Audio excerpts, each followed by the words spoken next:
Saya Martina Citra Utami dari Prodi D3 Keperawatan semester 2 Stikes Mitra Adiguna Palembang.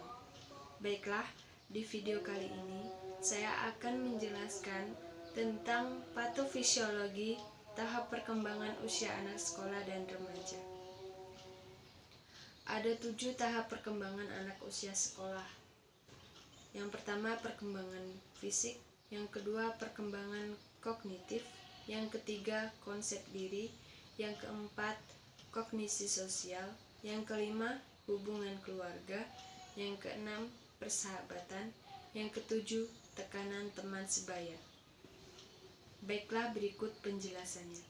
Yang pertama, perkembangan fisik meliputi perkembangan otak dan sistem saraf, keterampilan motorik, kesehatan. Yang kedua, perkembangan kognitif meliputi kemampuan berpikir secara sistemis, memiliki metakognisis yang tajam. Lalu, ada 2 faktor utama yang dapat menunjang perkembangan kognitif: keturunan dan lingkungan. Yang ketiga, konsep diri.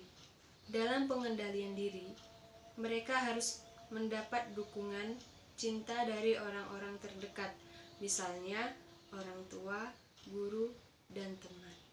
Lalu, faktor-faktor yang mempengaruhi konsep diri: penampilan diri, hubungan keluarga, kreativitas dan kemampuan, lingkungan, reaksi orang lain terhadap dirinya, usia, lawan jenis. Lalu yang keempat, kognisi sosial. Sebagai manusia yang tumbuh dewasa, peserta didik meningkatkan pengembangan dalam kognisi sosial atau pengetahuan. Yang kelima, hubungan keluarga. Hubungan keluarga dengan anak-anak biasanya melibatkan unsur-unsur orang tua mereka, kakek nenek, saudara, dan anggota keluarga besar. Lalu yang keenam, persahabatan. Bagi peserta didik jenjang sekolah dasar, teman ini berfungsi sebagai teman kelas, teman curhat, dan pantulan kepribadiannya. Lalu yang ketujuh, tekanan teman sebaya.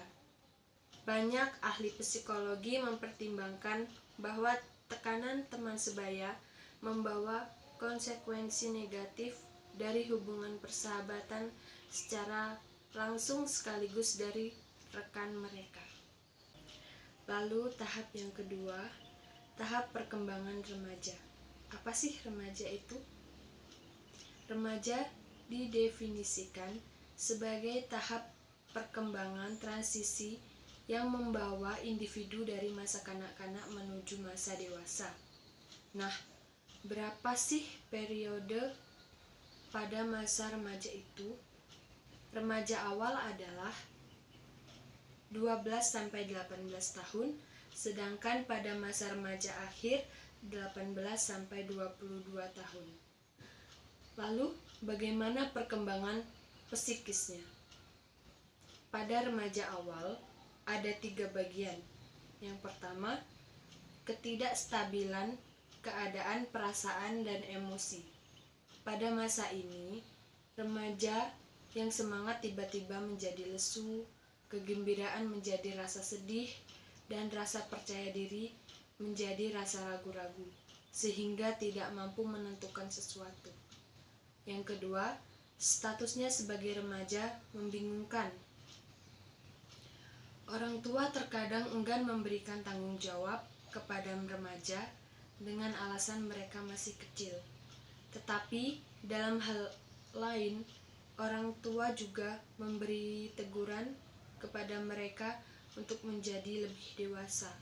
Hal ini membuat para remaja bingung akan status mereka.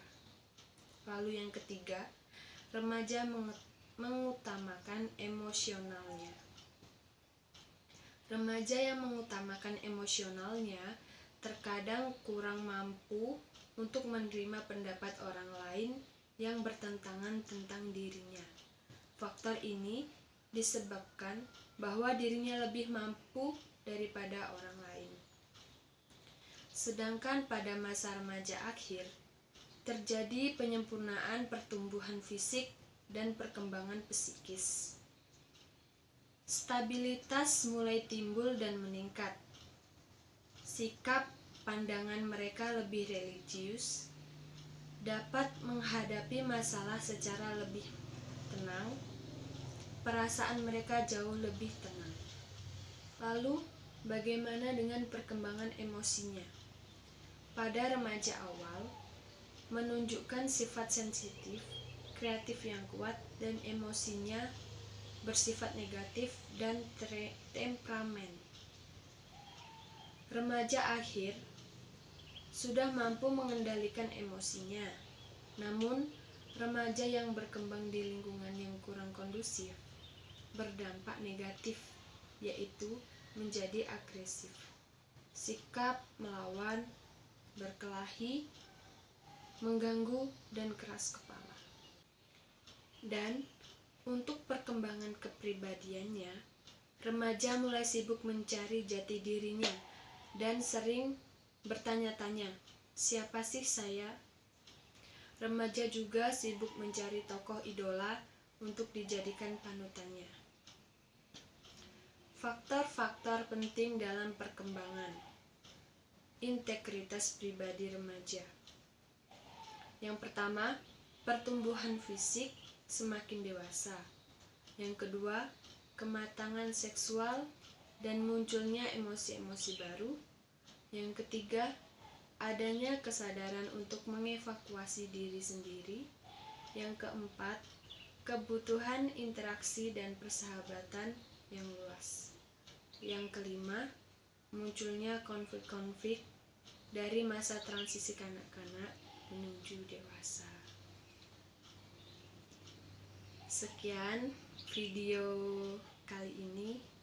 Maaf jika penyampaiannya terlalu kecepatan dan masih banyak kekurangan. Semoga bermanfaat. Jangan lupa like dan share.